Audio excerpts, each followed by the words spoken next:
Shalom saudara-saudaraku yang dikasihi Tuhan Yesus Kristus. Hari ini kita akan belajar tentang bagaimana kita sebagai umat Kristen yang berpengaruh baik terhadap lingkungan masyarakat. Dalam Matius pasal 5 ayat 3 sampai dengan 16 mengatakan bahwa kamu adalah garam dunia. Jika garam itu menjadi tawar, dan apakah ia diasinkan, tidak ada lagi gunanya selain dibuang dan diinjak orang. Kamu adalah terang dunia.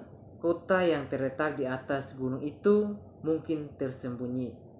Lagi pula orang tidak menyalakan pelita lalu meletakkannya di bawah gantang, melainkan di atas kaki dian sehingga menerangi semua orang di dalamnya.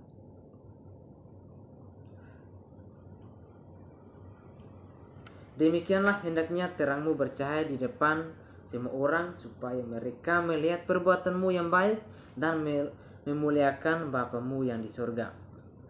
Maksudnya ialah bahwa orang yang percaya kepada Tuhan merupakan penahan dari kerusakan dunia. Dalam ayat ini mengatakan bahwa kita harus menjadi terang dunia, yang dimana orang percaya secara positif berfungsi sebagai penerang dunia di dalam gelap, karena memiliki Kristus yang adalah terang dunia. Tuhan Yesus sendiri dikenal sebagai tokoh yang suka mengajarkan firman Allah dengan menggunakan perumpamaan. Perumpamaan yang dibuat oleh Yesus, atau yang biasa kita kenal dengan ilustrasi Alkitab, membantu kita untuk memahami sesuatu dengan analogi yang baik. Ada banyak sekali perumpamaan yang disampaikan oleh Yesus yang menjadi terkenal dan bahkan seringkali kita dengar dan kita ketahui juga. Salah satu perumpamaan Yesus adalah mengenai garam dan terang dunia. Dan saya ingin mengupas sedikit lebih mendalam mengenai apa itu makna garam dan terang dunia. Sebelum kita melangkah lebih lanjut, tentunya kita sudah bisa melihat pada kenyataan dalam kehidupan kita sehari-hari di dalam kehidupan masyarakat, bahwa keberadaan garam dan terang adalah dua hal yang sangat penting dan sangat kita butuhkan dalam waktu ke waktu. Tanpa adanya garam, maka masakan akan terasa hambar, dan tanpa adanya terang, maka kita tidak dapat melakukan aktivitas dengan baik dalam gelap. Terang dan garam selalu ada, hanya saja mungkin keberadaannya mulai sindra karena ada beberapa faktor. Terang dan garam adalah kita semua, anak-anak Allah. Memaknai terang dan garam sebenarnya lebih kepada peranan kita dalam kehidupan bermasyarakat sehari-hari.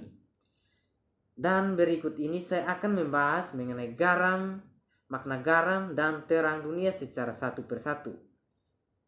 Yang pertama, makna garam. Makna garam yang pertama saya akan membahas mengenai makna garam dunia. Garam memiliki fungsi untuk mengawetkan makanan dan membuat makanan memiliki rasa gurih. Tanpa adanya garam, maka masakan akan terasa seperti hambar. Sama seperti garam, maka kita memiliki peranan dalam masyarakat untuk turut serta berpartisipasi dalam masyarakat dan ambil peran yang bisa membantu kesulitan yang kita hadapi dalam masyarakat. Menjadi garam berarti kita seharusnya memiliki peranan yang berguna. Berguna di sini diartikan juga bahwa kita bisa melakukan dan memberikan pertolongan bagi mereka-mereka yang membutuhkan kita. Bantuan yang kita berikan tidaklah perlu memiliki wujud yang besar, memiliki pemahaman yang mempunyai arti yang penting menurut Alkitab. Memberikan bantuan kepada orang lain juga akan membantu kita untuk berubah diri kita menjadi seorang pribadi yang lebih rendah hati dan mau membantu sesama yang lebih membutuhkan.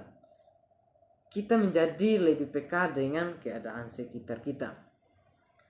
Inilah makna garam yang ingin disampaikan. Meski begitu, jangan memaksakan diri untuk membantu suatu permasalahan yang tidak bisa kita bantu. Tidak semua orang bisa kita bantu karena sebagai manusia kita memiliki keterbatasan-keterbatasan tertentu. Tetaplah bersyukur karena itulah yang Tuhan juga inginkan dengan adanya ilustrasi Alkitab tentang bersyukur dan persembahan.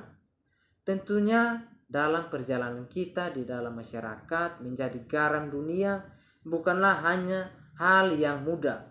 Ada saja beberapa faktor yang menghalangi kita untuk menjadi garam dunia. Penghalang itu bisa berupa keinginan kita untuk mendapat balas budi dari seseorang yang telah kita tolong. Hal-hal kecil seperti inilah yang bisa membuat garam yang berfungsi untuk memberi rasa malah terasa hambar. Selanjutnya mengenai makna terang. Dalam makna garam dan terang dunia ini sendiri sebenarnya tidak jauh berbeda. Sebenarnya terang itu sendiri adalah Yesus. Menjadi terang dunia atau anak-anak terang berarti kita diharapkan untuk bisa membawa sikap-sikap yang telah dicontohkan oleh Yesus untuk diterapkan dan disebarkan pada sekitar kita. Sikap orang Kristen terhadap kebudayaan yang ada pada masa kini, kita sebaiknya masih menggambarkan sosok Kristus itu sendiri, yaitu menjadi seorang pribadi yang bisa mengasihi dan membawa cinta kasih dan bukannya perpecahan ke dalam masyarakat. Beberapa ulasan tentang terang yang penting menurut Kristus di dalam Alkitab, yaitu kita bisa memulai untuk meneladaninya dengan mengenal pribadinya lebih dengan dekat, membaca Alkitab dan menerapkan hal-hal yang dikehendaki oleh Tuhan dan menjauhi hal-hal yang tidak berkenan kepadanya. Sama seperti garam yang mulai menjadi hambar, terang kita pun juga mulai meredup. Ada banyak hal yang menjadi pada hidup kita yang bisa membuat terang ini redup.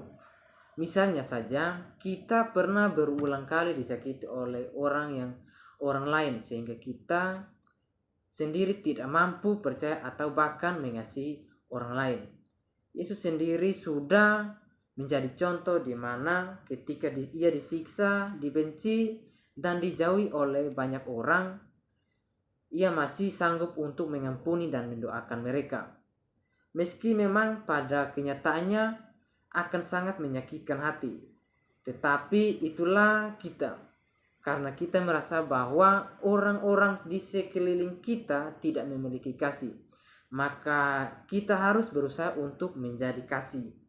Jadi itulah makna garam dan terang dunia yang bisa saya bagikan kepada saudara-saudara. Semoga dengan apa yang saya sampaikan bisa membuat kehidupan kita lebih menyadari peranan dalam kehidupan sehari-hari sebagai garam dan terang dunia. Terima kasih. Tuhan Yesus memberkati kita semua. Shalom.